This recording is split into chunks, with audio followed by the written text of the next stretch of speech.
E hoje eu quero falar sobre o precursor do Rei dos Reis. Lucas capítulo 3, versos de 1 a 20. Acompanhe comigo a leitura.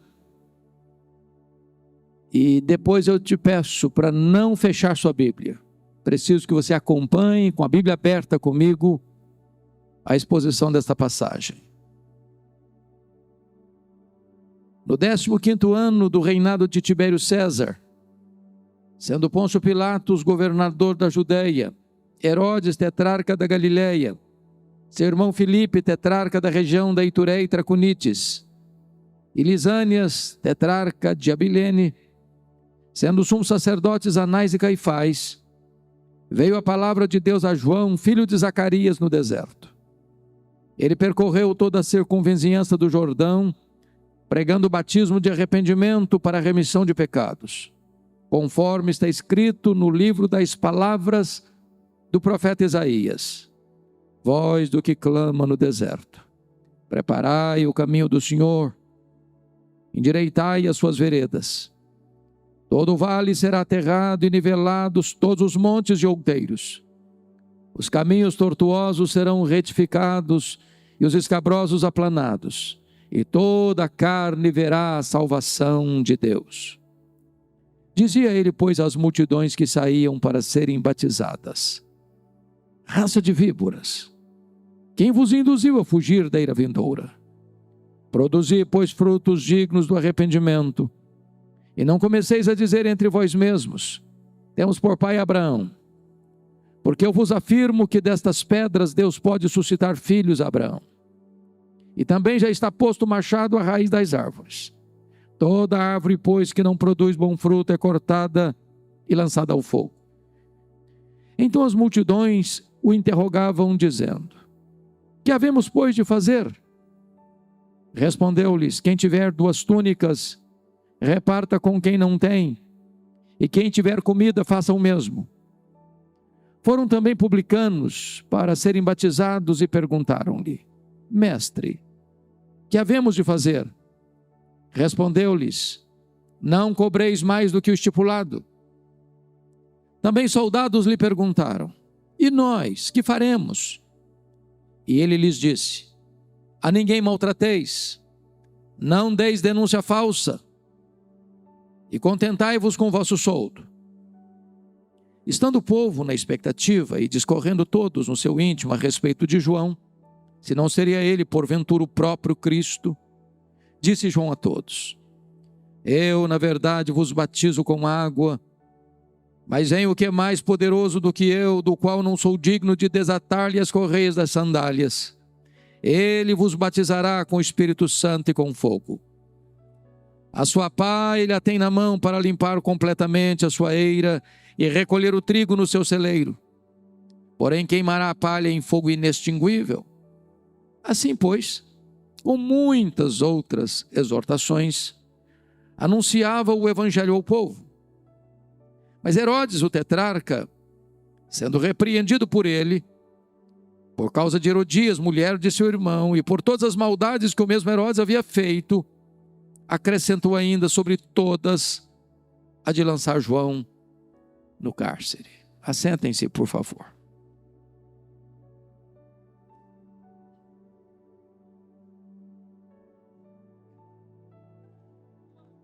Irmãos queridos, João Batista é uma das figuras mais emblemáticas da Bíblia.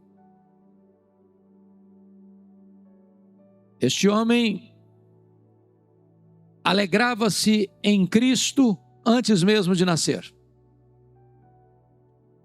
Seu nascimento foi um milagre. Sua vida foi um portento. Sua morte foi um mistério. Este homem abre o Novo Testamento e encerra o Antigo Testamento.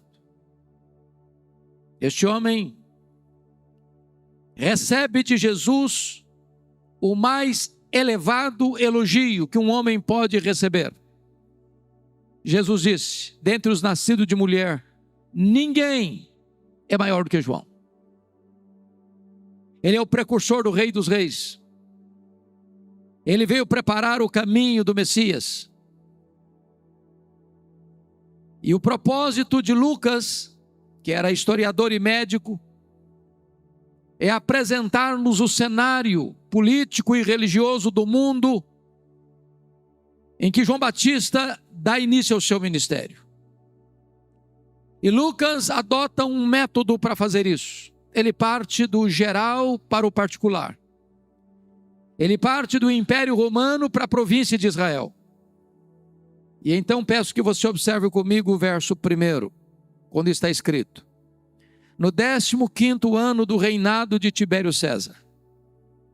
Tibério César governou o Império Romano do ano 14 ao ano 37.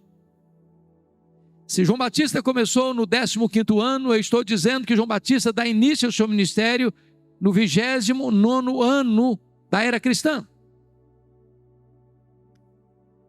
Como é que estava o império? Como é que era o Império Romano no primeiro século? E nós poderíamos recordar um pouquinho, começando com Júlio César, que é sucedido por César Augusto, que governa do ano 27 a.C. ao ano 14 depois de Cristo. Foi quando Jesus nasceu. Que foi sucedido por Tibério César, que governou do ano 14 ao ano 37. E governou o Império Romano quando João inicia o seu ministério e quando Jesus morre na cruz. Que foi sucedido por Calígula ou Gaio, que governa do ano 37 ao ano 41. Que foi sucedido por Cláudio, que governou do ano 41 ao ano 54, quando houve uma grande fome no mundo e os judeus foram expulsos de Roma. Que foi sucedido por Nero, que governou de 54 a 68, quando Roma foi incendiada e começa um massacre aos cristãos, tempo em que foram martirizados o apóstolo Pedro e o apóstolo Paulo. Que foi substituído e sucedido por Vespasiano, que governa do ano 68 ao ano 81, quando é inaugurado em Roma o Coliseu Romano, o Anfiteatro da Morte, e Jerusalém é tomada, e os judeus foram expulsos para a maior diáspora de todos os tempos, do ano 70 a 14 de maio de 1948, que foi sucedido por Domiciano, que governa do ano 81 ao ano 96, período em que o apóstolo João é deportado para aquela colônia penal, aquela ilha vulcânica do Mar Egeu, a ilha de Patmos, de onde escreve o livro de Apocalipse, que é sucedido por Galba, que começa a reinar em 96 e toma João da ilha de Patmos e o devolve à cidade de Éfeso, onde era pastor. Se vocês olharam esse cenário, o Império Romano é governado por homens truculentos, sanguinários, muitos deles perversos. O que Lucas quer nos apresentar é que o cenário internacional, ou o cenário mundial, ou o cenário do império, quando João dá início ao seu ministério, é um cenário sombrio. Mas como é que está a província? Continua a leitura no verso 1 comigo. Sendo Pôncio Pilatos governador da Judeia, Herodes tetrarca da Galileia, seu irmão Filipe tetrarca da região de Itureia e Traconites, e Lisânias tetrarca de Abilene. Tem algo estranho aqui nesse versículo. Tem alguém estranho no ninho dos filhos de Herodes. Tem um governador romano aqui. Você sabe que tetrarca é um governo de uma quarta parte. E só tem 3 filhos de Herodes aqui. O primeiro nome não é filho de Herodes. Como é que Pôncio Pilatos, que era romano, cai de paraquedas aqui em Israel? E me permita explicar um pouco sobre isso, e tenham paciência comigo nesta análise, porque entendo que isso é fundamental para entendermos o ministério de João Batista. Então me permita recuar um pouco na história para explicar isso. Quando o Velho Testamento encerra o seu registro lá com Malaquias, nós estamos falando do ano 400 a.C. Quem governava o mundo era o Império Medo-Persa. Este Império Medo-Persa caiu nas mãos de um outro grande império, o Império Grego ou Greco-Macedônio, com Filipe da Macedônia e Alexandre o Grande, que espalha a cultura grega, a cultura helênica para o mundo todo e impõe uma língua universal, o inglês de hoje, o grego da época. Quando Alexandre o Grande morre precocemente, com 33 anos de idade, não tendo sucessor para o trono, o grande império greco-macedônio é repartido entre 4 generais. Israel ficou ora sob o domínio dos egípcios, os Ptolomeus, ora sob o domínio dos sírios, os seleucidas. Nesse período que nós chamamos de interbíblico, foi feita uma tradução do Velho Testamento para o grego, uma versão muito importante chamada de Septuaginta. E no período em que os seleucidas estavam governando, o rei Antíoco IV profana o templo de Jerusalém, sacrificando uma porca no altar. Isso precipita uma guerra, chamada Guerra dos Macabeus. Quando Matatias Macabeus, com seu filho Judas Macabeus, não suportando esta profanação, esta tentativa de aculturar e massificar a igreja dentro de uma cultura secular dos gregos, eles se revoltam e declaram guerra e ganham a guerra. Israel é liberto do poder estrangeiro e a família Asmoneia começa a governar Israel. Porém, no ano 63 a.C., Pompeu conquista Israel para o Império Romano. Israel passa a ser dominado pelo Império Romano. Naquela época, Pompeu nomeia Antípater como rei sobre o território de Israel. Ao morrer, fica mais fácil entender agora, seu filho, chamado de Herodes, que nós chamamos de Herodes o Grande, começa a reinar em todo o território de Israel. Esse homem foi um grande empreendedor. Tudo que tem de grande lá em Israel na época, foi ele que fez. Foi ele que ampliou e embelezou o templo de Jerusalém, tornando-o maior e mais belo do que o templo de Salomão. Foi ele quem construiu o porto de Cesareia, abrindo o comércio para o mundo e facilitando as viagens missionárias. Foi ele quem edificou e construiu a fortaleza de Massada, ao lado do Mar Morto, para onde fugiram 3.000 judeus, quando Jerusalém foi destruída no ano 70. Mas esse homem tinha um problema. Ele não suportava a ideia de que alguém pudesse tomar o poder das suas mãos. Para vocês terem uma ideia, quando ele assumiu o governo, ele mandou matar mais da metade do sinédrio judaico, que era composto de 71 membros, para dizer: aqui quem manda sou eu. Ele casou-se 9 vezes. A sua esposa preferida era chamada de Mariana, da nobreza. Logo que ele assume o governo, a sua sogra, mãe de Mariana, dona Alexandra, pediu para ele nomear um jovem de 17 anos, um sobrinho, chamado Aristóbulo, como sumo sacerdote. A religião já estava corrompida. O menino tinha 17 anos e assumiu a função mais elevada da religião judaica, sumo sacerdote, com 17 anos. E ele foi bem, carismático que era. Ele ficou com ciúmes, mandou matar o rapaz. A sua sogra Alexandra, com medo dele, fugiu para o Egito, sob as sombras de Cleópatra. E ele manda os seus emissários no Egito e mata a sogra. Diante dessa matança toda, ele começa a matar também toda a família da sua esposa Mariana, que era da nobreza. O imperador César Augusto convoca Roma para lhe dar uma descompostura e afirmou: é melhor ser filho de um porco do que ser filho de Herodes. Antes de viajar para Roma, com medo de Mariana conspirar contra ele, porque a família dela estava sendo assassinada, ele mata a sua chamada mulher preferida, Mariana. Quando ele retorna de Roma, ele manda 2 de seus filhos para Roma para estudarem, e a sua irmã Salomé, que era pior do que ele, disse: quando seus filhos voltarem, eles estarão mais aptos para governar do que você. Ele não titubeou, mandou estrangular os 2 filhos.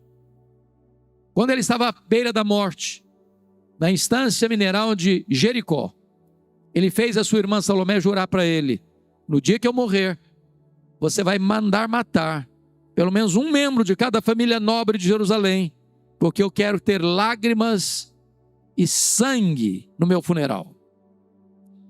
Esse registro, pastor Gessé, pastor Davi, me ajuda a entender um versículo da Bíblia que, mesmo sendo pastor, demorei anos para entender.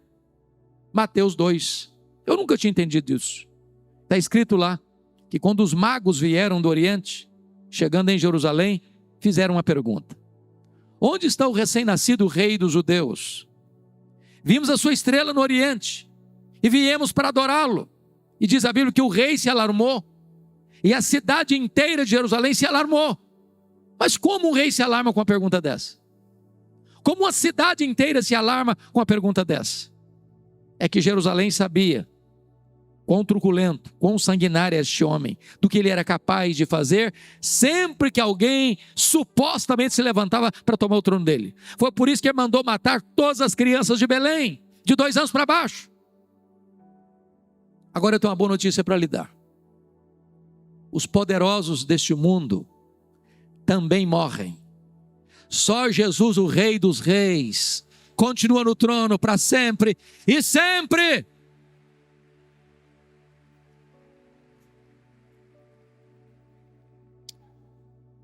Com a morte dele, meus amados, o território de Israel é dividido em 4 partes, nós chamamos na Bíblia aqui de tetrarquias. O que é curioso é que o primeiro tetrarca não está aqui. Quem é o primeiro tetrarca que não está aqui?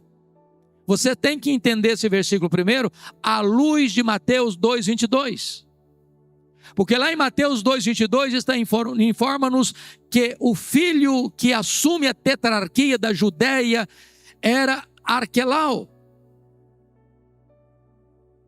E o que aconteceu com Arquelau? Ele era muito mau, pior do que o pai.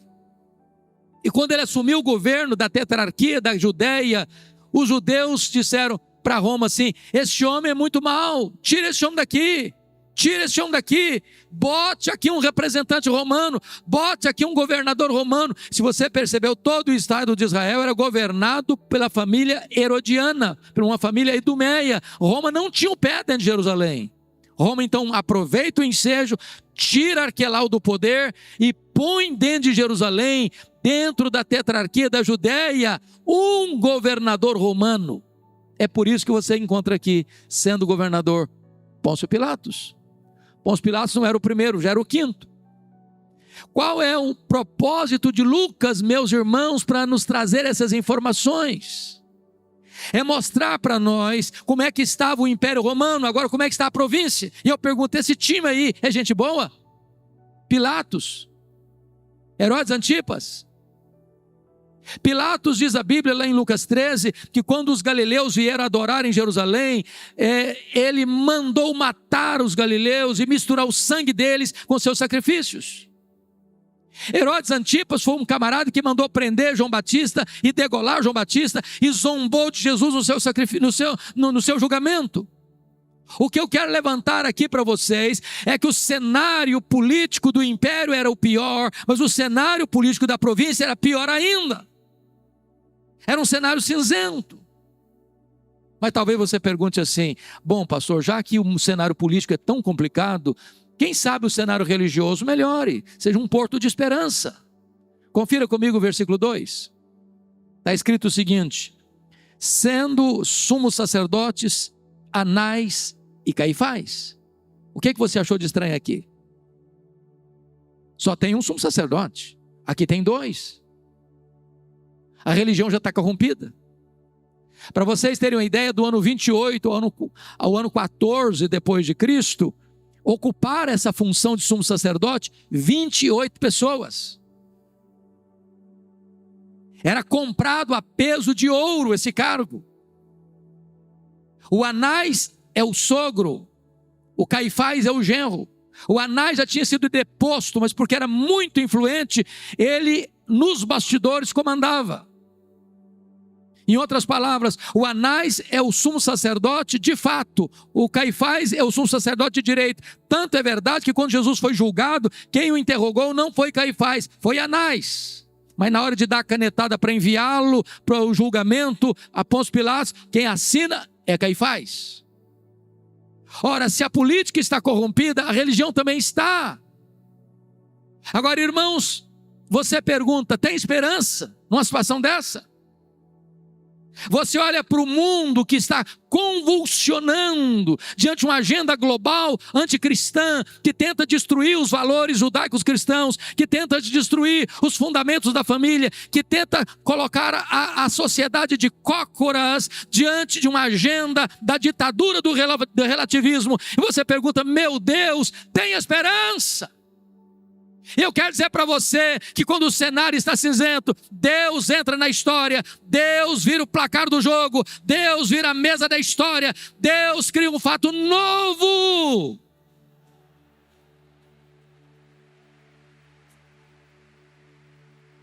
É nesse cenário cinzento que está escrito, veio a palavra do Senhor a João, filho de Zacarias, no deserto.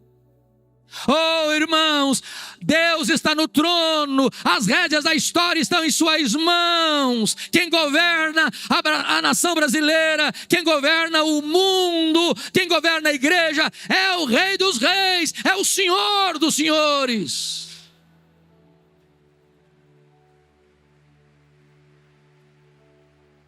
João Batista é um homem estranho, se veste de maneira estranha, se alimenta de comida estranha, prega num lugar estranho. Mas quando a palavra de Deus vem a um homem, não importa se numa grande cidade ou se numa cidade do interior, se numa belíssima catedral ou se num templo pequeno de chão batido, se debaixo de uma árvore ou no deserto, se a palavra de Deus vier, aí as multidões se ajuntarão para ouvi-lo. Não importa se num ambiente sagrado ou se numa sala de uma universidade. Se o Senhor falar, as multidões se ajuntarão para ouvi-lo.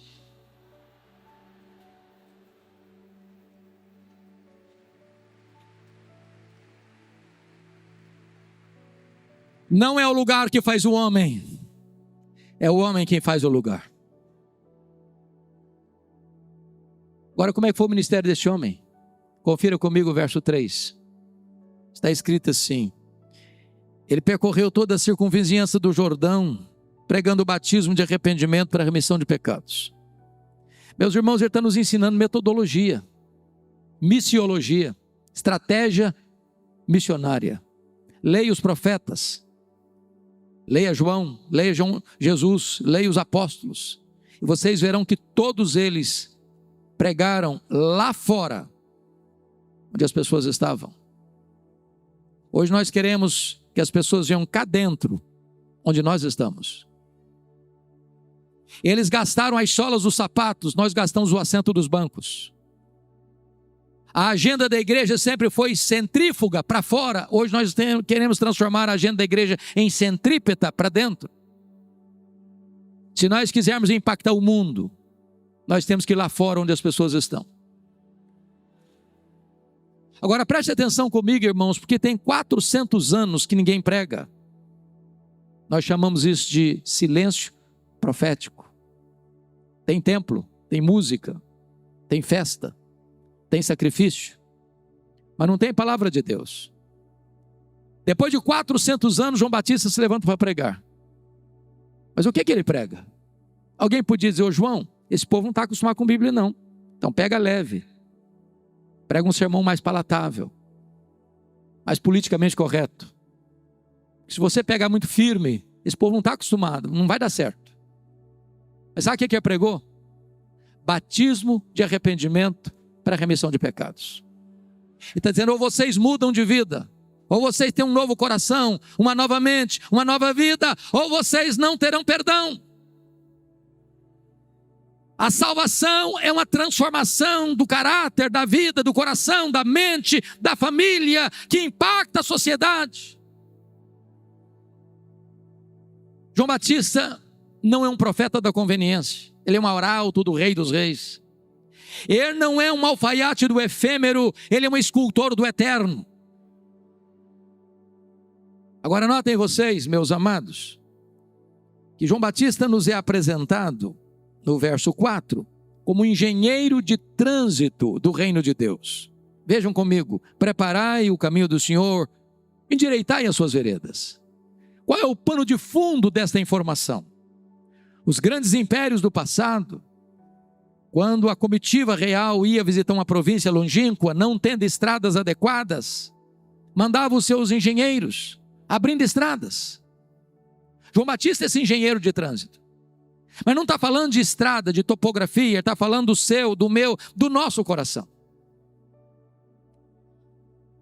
Na verdade, meus irmãos, eu entendo que avivamento é exatamente preparar o caminho do Senhor para que Ele se manifeste.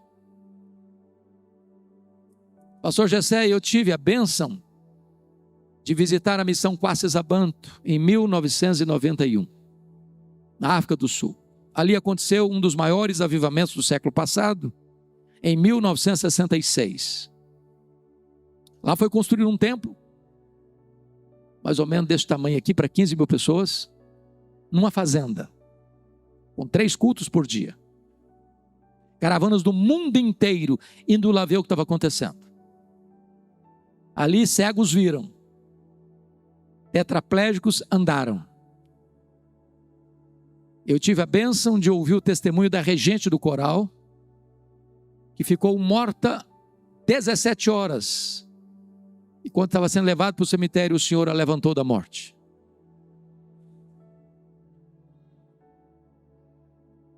Quando o Espírito Santo foi derramado ali, os missionários, quando levantavam de manhã, tinham 5, 10, 15, 20 pessoas na porta de cada um, com pressa para acertar a vida com Deus. Perguntamos então para o pastor Erlo Stigen, aquele instrumento que Deus usou para aquele grande avivamento: pastor Erlo, o que é avivamento? Ele respondeu-nos: avivamento é preparar o caminho do Senhor para que Ele se manifeste. Nossa vida não pode ser um obstáculo para a manifestação de Jesus. Nossa vida precisa ser um caminho aberto para Ele passar. Quando Jesus vem, meus irmãos, 4 revoluções precisam acontecer na nossa vida. Confira comigo, por favor, o versículo 5. Todo vale será aterrado, todo monte outeiro será nivelado, todo caminho escabroso será retificado, e todo caminho tortuoso será retificado, e todo caminho escabroso será aplainado. O que isso significa? Vale é depressão, são as cavernas da alma, são os lugares escuros e sombrios da vida. Enquanto tiver coisas escondidas, enquanto tiver sombras, lúgubres, o Senhor não vai se manifestar. Vale, irmão, fala de separação de 2 montes, de mágoas, de ranços, de iras, de discórdias, de disputas, de divisões. Enquanto tiver mágoa no coração, não resolvida, não tratada, aí o Senhor não se manifesta. Monte fala de quê? De incredulidade. Jesus não fez milagres em Nazaré por causa da incredulidade. Monte fala de soberba, de arrogância, de altivez de coração. Onde tem soberba, aí o Senhor não se manifesta, porque Ele luta contra o soberbo. Caminho torto fala de hipocrisia, de vida dupla, ser uma coisa aqui, outra ali, outra acolá. Enquanto tiver apenas verniz de religião, apenas aparência de religião, apenas uma caiadura, um cal que mostra beleza por fora, mas podridão por dentro, aí o Senhor não se manifesta. Caminho escabroso é aquilo que está fora do lugar. O que está fora do lugar na sua vida?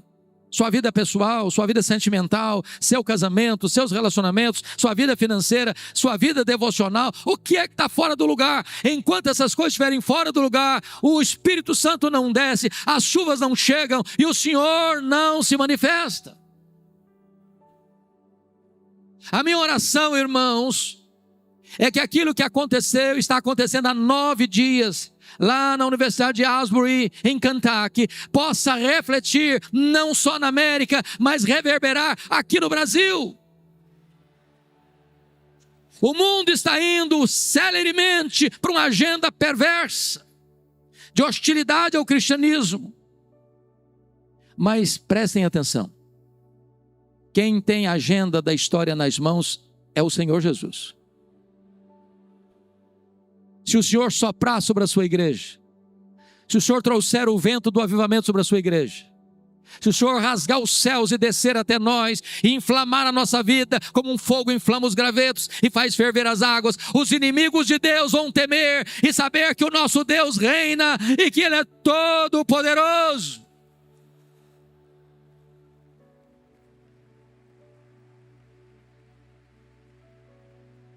O resultado, irmãos, dessas transformações profundas que só Deus pode fazer na nossa vida, está no versículo 6, de maneira tão clara. Então toda a carne verá a salvação de Deus. Nós aguardamos esse dia. A pergunta do pastor Gessé tem sido a minha pergunta nesta semana. Meu Deus, não te vás sem nos visitar. Onde vai começar, Senhor? Pode ser numa escola, pode ser numa universidade, pode ser num templo. Eu não sei. A Bíblia diz que os olhos do Senhor passam por toda a terra, procurando um homem, cujo coração seja totalmente dele. Quiçá aqui, Fortaleza, Canaã. Bom, talvez você pergunte assim, pastor, e quem é que estava lá no deserto, ouvindo João Batista? Confira comigo, versículo 7, fala de multidões, verso 10, multidões, verso 12, publicanos, verso 14, soldados. Por que é importante destacar isso aqui? Pastor Davi, eu tenho estudado recentemente alguns grandes luminares da área de crescimento de igreja. Todos nós estamos interessados nesse assunto. Queremos que a igreja cresça. Aí esses teóricos dizem assim, para você ter uma igreja relevante, você tem que ter uma igreja homogênea. Explico. Alguém diz assim, você quer plantar uma igreja relevante? Eu quero plantar uma igreja, por exemplo, que tenha poder econômico para investir no reino. Então eu vou plantar uma igreja ao lado de um condomínio de luxo.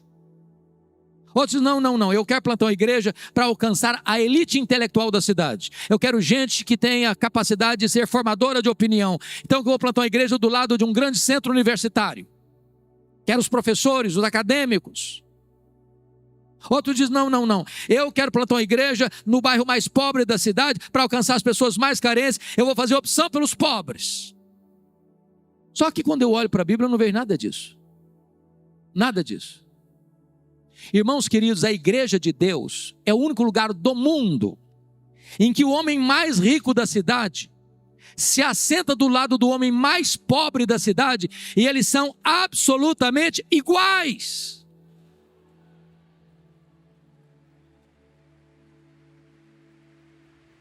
A igreja de Deus é o único lugar do mundo em que o maior empresário da cidade, sendo um diácono da igreja, carrega a cadeira nas costas para o pedreiro sentar e sentar com honra.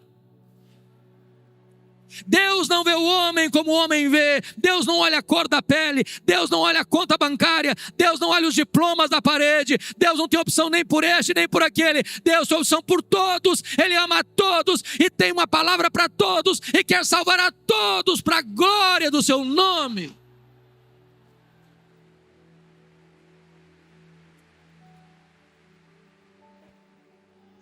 Mas você me pergunta ainda, pastor, o que esse texto vai nos ensinar sobre a pregação de João Batista?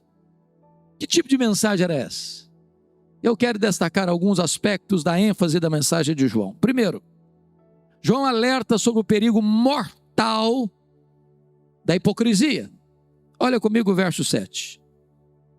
Dizia ele, pois, às multidões que saíam para serem batizadas, raça de víboras, Meus irmãos, eu fico escandalizado, chocado com João Batista. Tem 4 anos que ninguém prega. Aí João se levanta para pregar o primeiro sermão e chama o auditório dele de raça de víboras. Que insensibilidade. Que falta de polidez.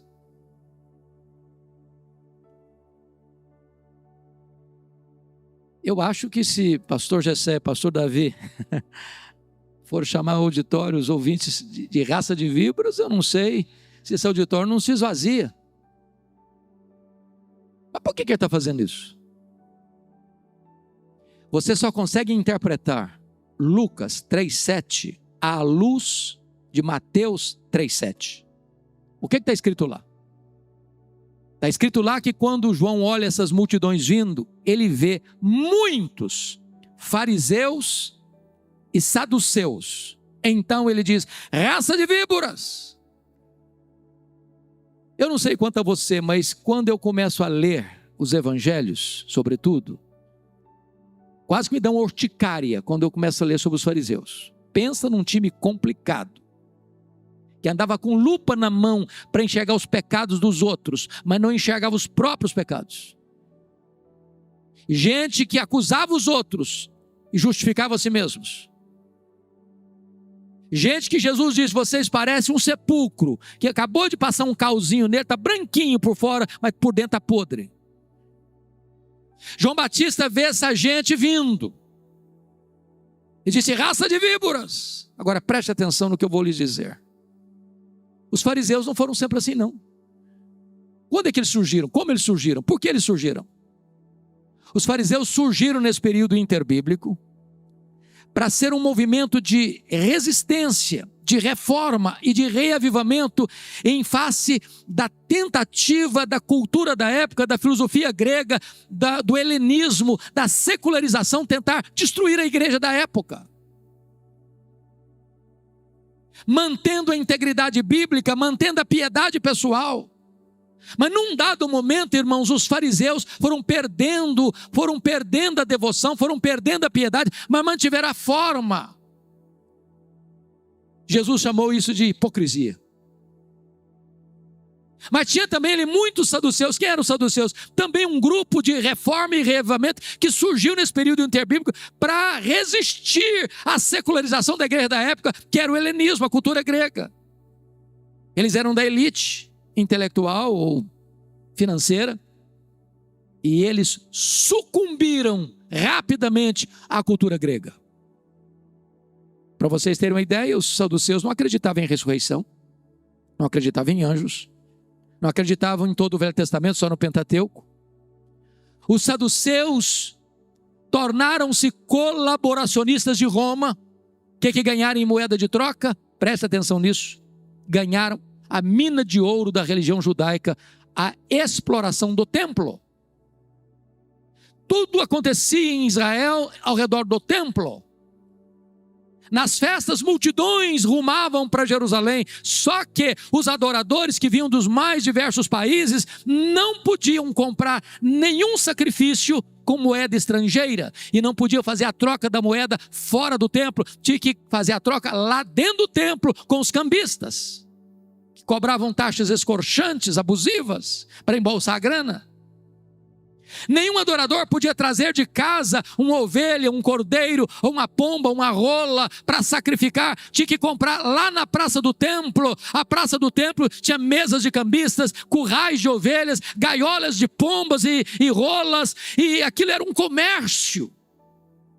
E Jesus pegou um chicote e começou a virar a mesa dos cambistas, a abrir os currais, a abrir as gaiolas, dizendo: vocês transformaram a casa do meu pai, casa de oração, em covil de salteadores. O que é covil? É um lugar que o ladrão rouba e foge para lá para se esconder. João Batista está olhando esse time todo vindo. Disse: raça de víboras. Mas por que falou isso? Permita-me dizer isso. A hipocrisia é pior do que o veneno das víboras. Porque o veneno da víbora foi Deus quem colocou. Mas a hipocrisia é o diabo quem coloca. Segundo alerta de João, na sua mensagem, o perigo real do inferno. Olha o verso 7 comigo. Quem vos induziu a fugir da ira vindoura? Pastor Gessé, eu fico chocado com João Batista. É o primeiro sermão depois de 400 anos. Tem tanta coisa boa para pregar. Podia pregar sobre o amor de Deus, a graça de Deus, a bondade de Deus. O cara vai me pregar o primeiro sermão sobre o inferno. Dá para entender isso, irmãos? Eu garanto a vocês, nenhum crente, depois de ouvir um sermão do pastor Gessé, do pastor Davi, dos demais pastores da igreja, sobre o inferno, dá um tapinha nas costas dele, na porta da igreja, pastor, que sermão maravilhoso que o senhor pregou hoje. Eu estou saindo até leve, mais leve da igreja hoje. Irmãos, não dá ibope, não é palatável, não é agradável. Mas eu preciso de uma coisa para você nessa noite. É melhor você escutar sobre o inferno do que ir para o inferno.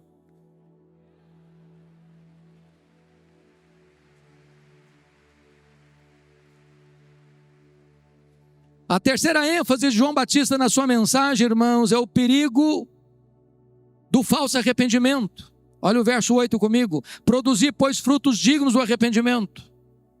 Por que é importante enfatizar isso aqui?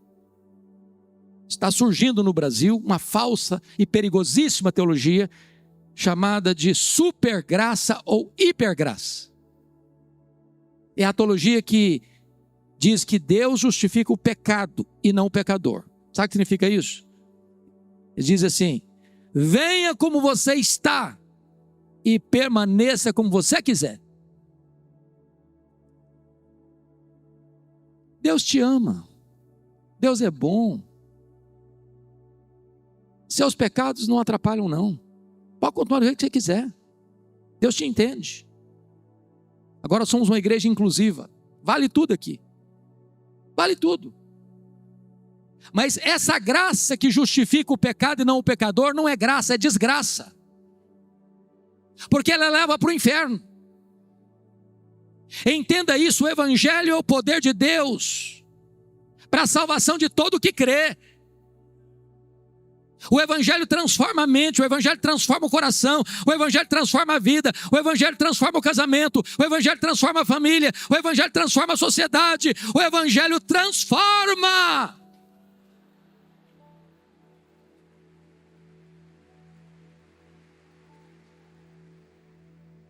Quarta ênfase de João Batista na sua mensagem, preste atenção comigo.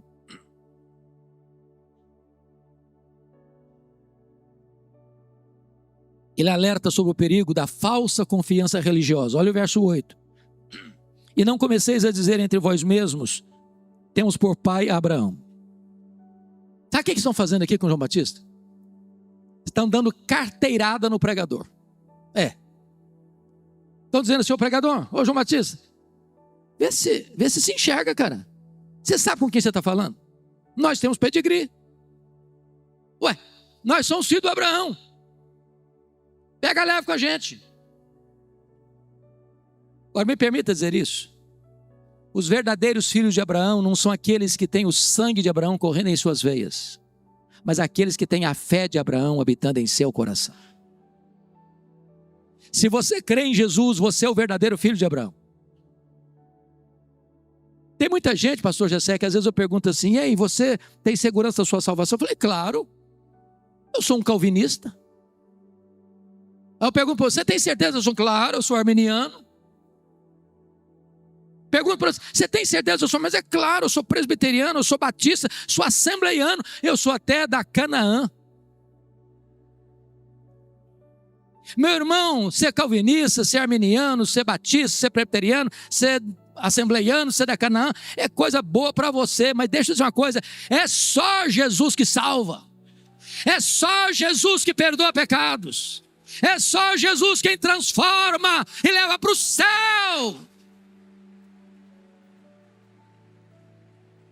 Põe a sua confiança no Rei dos Reis e no Senhor dos Senhores. Mas finalmente, em quinto lugar, João Batista alerta sobre o perigo de uma vida infrutífera. Versículo 9. E também já está posto o machado à raiz das árvores, toda árvore, pois que não produz bom fruto, é cortada e lançada no fogo. Você quer saber se um cara é crente mesmo? Não escuta o que ele fala. Veja o fruto que ele produz. Agora, irmãos, voltando para o texto, uma pergunta é necessária de novo. Esse tipo de pregação produz resultado? Vamos ver? Primeira reação está aí nos versos 10 e 11, confira comigo. Então as multidões o interrogavam, dizendo: que havemos, pois, de fazer? Respondeu-lhes: quem tiver 2 túnicas, reparta com quem não tem. Quem tiver comida, faça o mesmo. Meu querido pastor Jessé, uma coisa que me encanta nos avivamentos é que em tempos de avivamento o apelo não parte do pregador para o auditório, mas do auditório para o pregador. João Batista está pregando. E quem está ouvindo está perguntando assim: o pregador, e aí, o que é que nós vamos fazer com esse sermão seu? Oh, amados, esperamos um dia, quando o pastor Jessé, o pastor Davi, os demais pastores estiverem aqui, antes deles começarem a fazer um apelo, o auditório já está apelando para o pregador. O que é que eu vou fazer? João Batista diz assim: quem tiver 2 túnicas, dê uma para quem não tem. Quem tiver comida, faça o mesmo. Irmãos, era diferente naquela época. Hoje, eu tenho certeza disso. Todos nós que estamos aqui, se abrirmos o nosso guarda-roupa, tem mais roupa lá do que precisamos. E nós estamos comprando mais. Naquela época não era assim, não. Uma pessoa comprava uma túnica e usava a mesma túnica até acabar. Quem tinha 2 túnicas era o só fulano. João disse: se você tem 2, dê uma para quem não tem. Se tiver comida, faça o mesmo. Então, você quer saber se o cara é crente mesmo? Veja se ele é generoso. Generoso. Irmãos, não combina crente mão de vaca. Não combina crente sovina. Não combina crente avarento. Crente tem o coração aberto, crente tem a mão aberta, crente tem o bolso aberto, crente tem a casa aberta. Crente é generoso.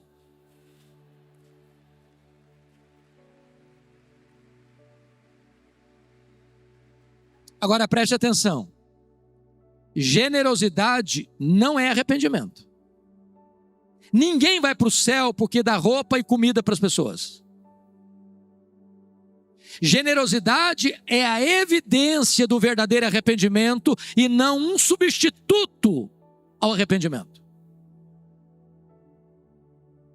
Tem muita gente que dá comida, dá roupa e não vai para o céu, a não ser que se arrependa e crê em Jesus. Quem leva você aos pobres e necessitados é o amor de Deus, é Jesus Cristo. Mas vamos ao segundo resultado? Confira aí comigo os versos 12 e 13. Está escrito o seguinte: foram também publicanos para serem batizados e perguntaram-lhe: mestre, que havemos de fazer? E respondeu-lhes: não cobreis mais do que o estipulado. Agora eu estou falando de Receita Federal. Estou falando do leão. Eu quero dizer que o leão está de olho em você. Sabe mais da sua vida do que você mesmo. O que está acontecendo aqui? Roma não tinha na época a mesma estrutura que temos hoje de controle para arrecadar tributos e impostos. O que Roma fazia? Roma fazia uma concessão para alguém recolher impostos numa determinada região com o compromisso de repassar aos cofres de Roma um valor devido. Mas esse publicano ou cobrador de imposto podia cobrar muito mais e embolsar o resto da grana. É por isso que os publicanos eram o tipo de gente mais odiada em Israel, porque exploravam as pessoas com taxas, impostos e tributos abusivos para se enriquecerem. Esse time está lá escutando João Batista e pergunta assim: ô mestre, e nós aí, cobradores de impostos, vamos fazer o que com esse sermão seu sobre arrependimento? João Batista respondeu: não cobreis mais do que o estipulado. Você quer saber se o cara é crente mesmo? Veja se ele é honesto em seus negócios. Crente não passa a perna nos outros. Crente não faz falcatrua. Crente não aproveita da situação difícil do outro para explorá-lo ainda mais. Crente não constrói a sua riqueza sobre os escombros do pobre. Crente é confiável, crente é honesto, crente não explora os outros, crente não adquire riquezas ilícitas.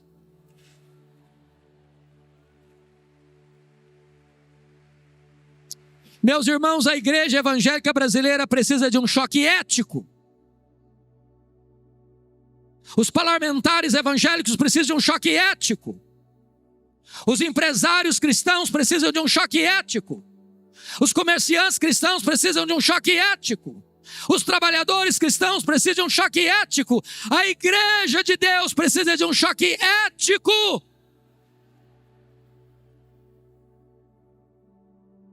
Mas vamos ver a terceira reação. Confira comigo o versículo 14. Está escrito o seguinte: também os soldados lhe perguntaram: e nós, que faremos? E eles disseram: a ninguém maltrateis, não deis denúncia falsa, e contentai-vos com o vosso soldo. Vamos entender isso aqui. Os soldados eram romanos, num território ocupado, Israel. E você sabe que sempre que alguém está investido de autoridade, no caso aqui com a farda de soldado romano, o perigo de exorbitar, de exceder na sua função, na sua liderança, é muito grande. E acaba, em nome da autoridade que tem, machucando as pessoas, maltratando as pessoas. Quando ele diz não deis denúncia falsa, o que ele está falando? É que os soldados na época estavam mancomunados com os cobradores de impostos para receber propina. Então eu vou ilustrar isso. Chegava, pastor Davi, o cobrador de imposto na casa, vamos chamar de José, porque é o nome mais comum que nós temos. Sou José, eu vim aqui informar ao senhor que o seu imposto esse ano é tanto. Sou José tomava um susto. Disse, meu Deus, eu não posso pagar isso tudo. Se eu for pagar esse tanto de imposto, eu vou passar fome com a minha família. Sou José, é tanto. Não discutia não. Embora. Entrava o soldado.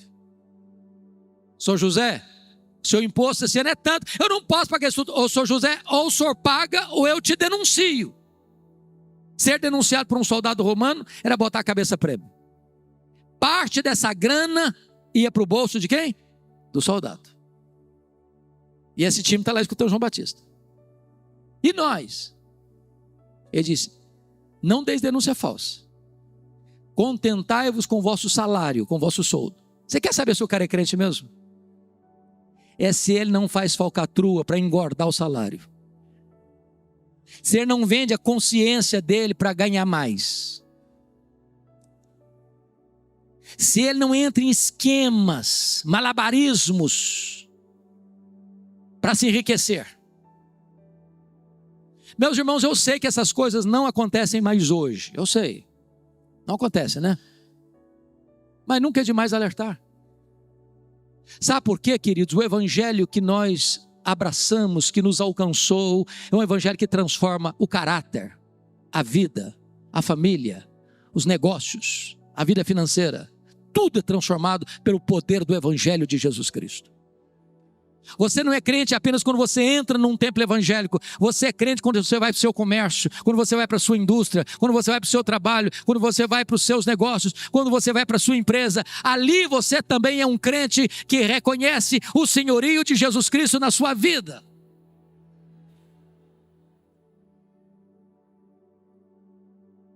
Em tempos de avivamento, irmãos, a sociedade é saneada. Me permita só dar um exemplo. 1904, um grande avivamento no país de Gales, com um jovem, 26 anos, pastor, Evan Roberts, um jovem, que já orava por avivamento desde a adolescência. E quando o avivamento chegou no país de Gales, em 6 meses, mais de 100 mil pessoas convertidas. Os estádios de futebol ficaram vazios e as igrejas cheias. Os bares ficaram vazios e as igrejas cheias.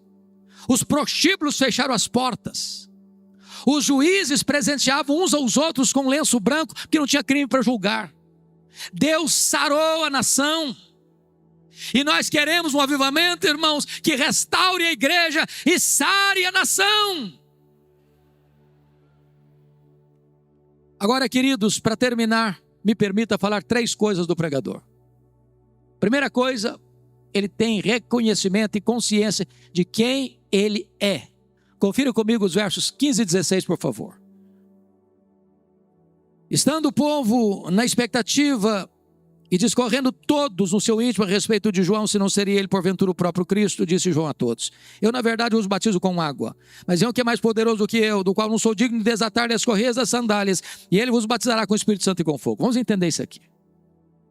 João Batista eu chamaria de cara de leão. O cara não tem medo de nada, não tem medo de ninguém. Aí de repente, toda a multidão, não alguns, todos, todo o povo, começou a pensar assim: ô gente, você quer saber uma coisa? Esse cara não veio preparar o caminho do Messias, é nada. Ele é o próprio Messias. É ele, não é outro não, é ele. Todo mundo pensava a mesma coisa, é ele. Ô gente, é ele aqui, ó, esse João é o Messias. Até o momento que essa cogitação da multidão se transforma numa pergunta. E essa pergunta beija os ouvidos de João Batista, com aquela voz sedosa e aveludada do sibilo da serpente. E a pergunta era esta: porventura, tu não és o próprio Cristo? Olha a tentação aí, olha o perigo aí, olha a tentativa de botar um homem no pedestal aí. Se João Batista tivesse engolido a isca venenosa, ele poderia pensar assim: bom gente, me permita pensar melhor aqui, eu acho que eu sou um fenômeno. Tem 400 anos que ninguém nunca viu o que eu estou fazendo. Aliás, se eu me declarar Messias aqui, o povo já tem do meu lado. Não, eu não engoliu a isca venenosa não. Ele foi claro: eu não sou o Messias não, eu vim preparar o caminho do Messias. Eu não sou o verbo não, eu sou apenas uma voz que clama no deserto. Eu não sou a luz não, eu aponto para Jesus e digo: este é a verdadeira luz que vinda ao mundo e ilumina todo homem. Eu não sou o cordeiro não, eu aponto para Jesus e digo: este é o cordeiro de Deus que tira o pecado do mundo. Eu não sou o noivo não, eu sou apenas o amigo do noivo. Eu batizo com água, mas aquele que vem depois de mim é mais poderoso que eu, e ele vos batizará com o Espírito Santo e com fogo. Eu não sou nem digno de me curvar, desatar as correias das suas sandálias. Convém que ele cresça e que eu diminua. Não queira receber a glória que só pertence a Jesus. A segunda coisa desse pregador que eu quero destacar está no versículo 16. É a total consciência da sua limitação. Queridos pastores, nós somos muito limitados. Muito limitados. Eu batizo com água, mas aquele que vem depois de mim é mais poderoso do que eu. Ele vos batizará com o Espírito Santo e com fogo. Preste atenção nisso. Pode ser o pastor Jessé, pode ser o pastor Davi, pode ser o pastor mais ilustre que for convidado para pregar nesse púlpito.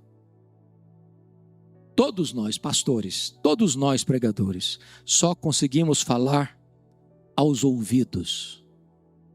Só o Espírito Santo pode falar ao coração. Só o Espírito Santo. Não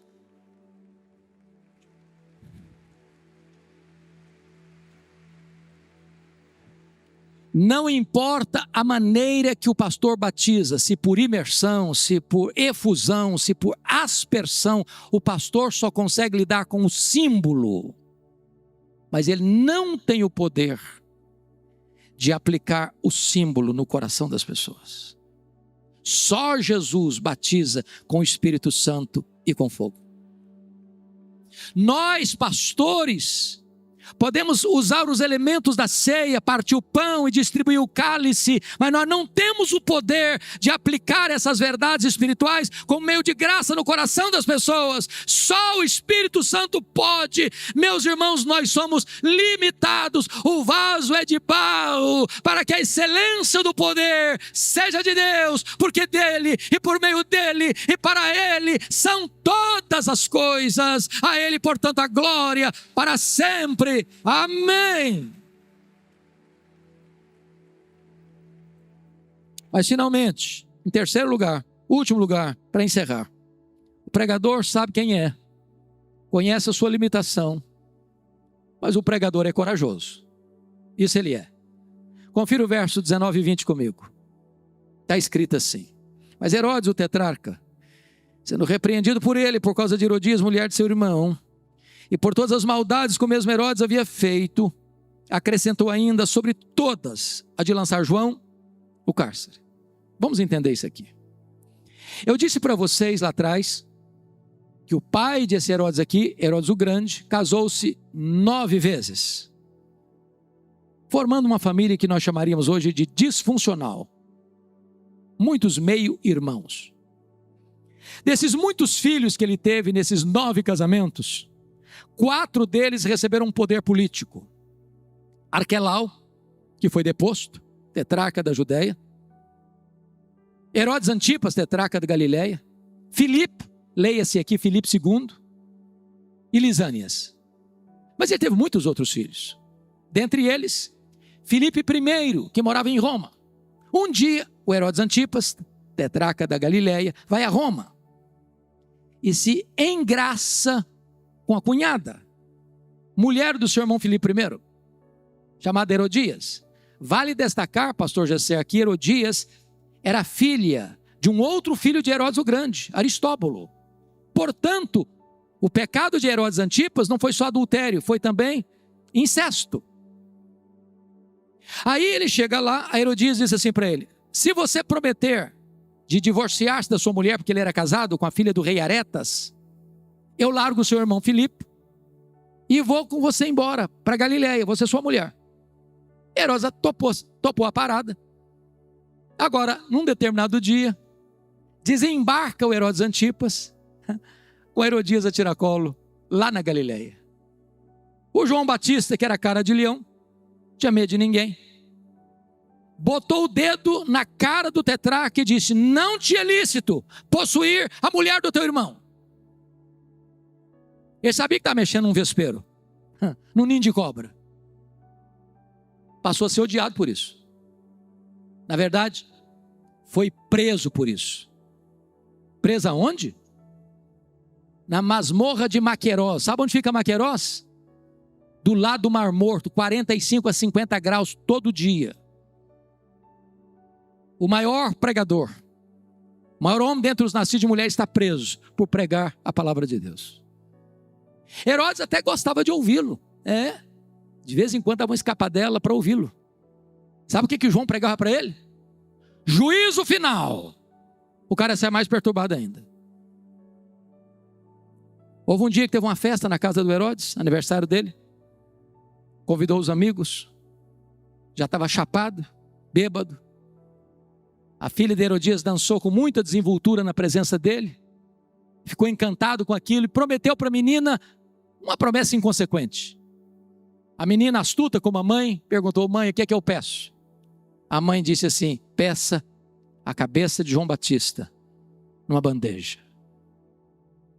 Sai o carrasco, o algoz da Galileia, vai lá na masmorra de Maquerós, do lado do Mar Morto, tira João da prisão, bota a cabeça dele num cepo e tosa a cabeça dele com a espada.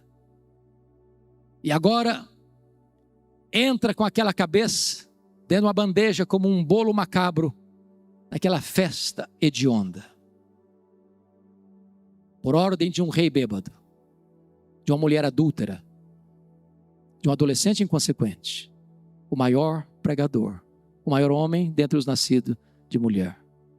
E você sai dessa cena horrorizado, chocado, perplexo. Meu Deus, que tragédia, que final inglório. Mas João Batista não pensava assim não. João Batista entendia que é melhor você estar preso com a consciência livre do que estar livre com a consciência presa.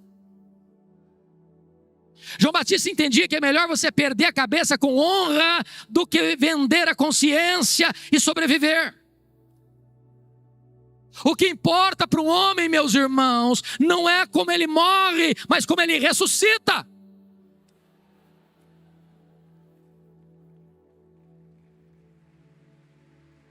Eu não sei o que vem por aí, eu não sei, só Deus sabe.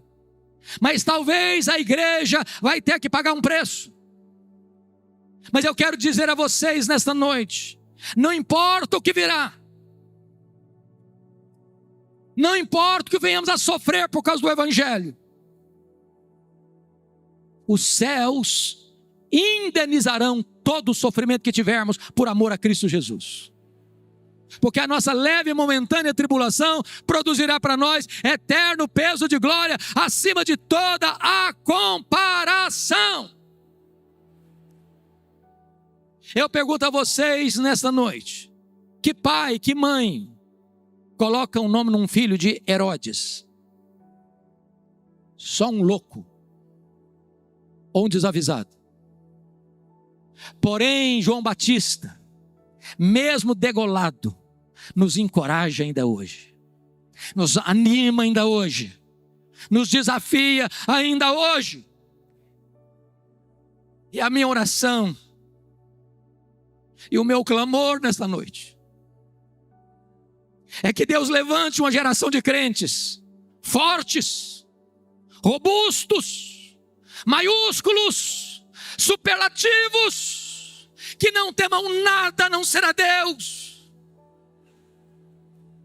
que sejam prontos a dar a sua vida por esta causa do Evangelho, porque se a causa é maior do que a vida, vale a pena dar a vida por essa causa. Então hoje nós tributamos ao Rei da Glória toda a honra, todo o louvor, agora e pelos séculos dos séculos. Aleluia. Amém.